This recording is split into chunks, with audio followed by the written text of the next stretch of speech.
বন্ধুরা, আবার একটা মিনি ব্লগে তোমাদের স্বাগত জানাই। তো এখন শীতকাল মানে কিন্তু বাঙালি ঘরে জমিয়ে খাওয়া দাওয়া।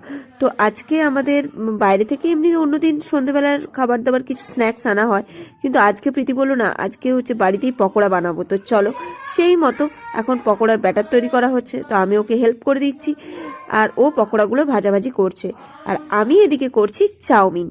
তো দেখো, ওর পকোড়া প্রায় ভাজাভাজি হয়ে গেছে, আর আমি এদিকে চাউমিনটাও বসিয়ে দিয়েছি। চাউমিনের সমস্ত কিছু সবজি টবজি ভাজা হয়ে গেছে, আর ওদিকে চাউটাও রাখা হয়ে গেছে। তো চলো এবার চাউমিনটাও করে ফেলি।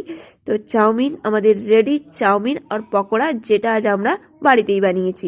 তারপরে খেতে বসে গেছি। এই যে চাউমিন, ডেলিশিয়াস চাউমিন। চাউমিনটাও ভালো খেতে হয়েছে, আর পকোড়াটাও ভালো খেতে হয়েছিল।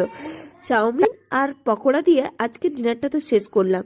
আর এইদিকে আমার ভাইজি আমাদের ট্রলি ব্যাগগুলো নিয়ে তার গাড়ি গাড়ি খেলা শুরু করেছে। এই দেখো, এটা হচ্ছে তার গাড়ি। তো আজকের মতো মিনি ব্লগটা এইভাবেই শেষ করলাম। টাটা।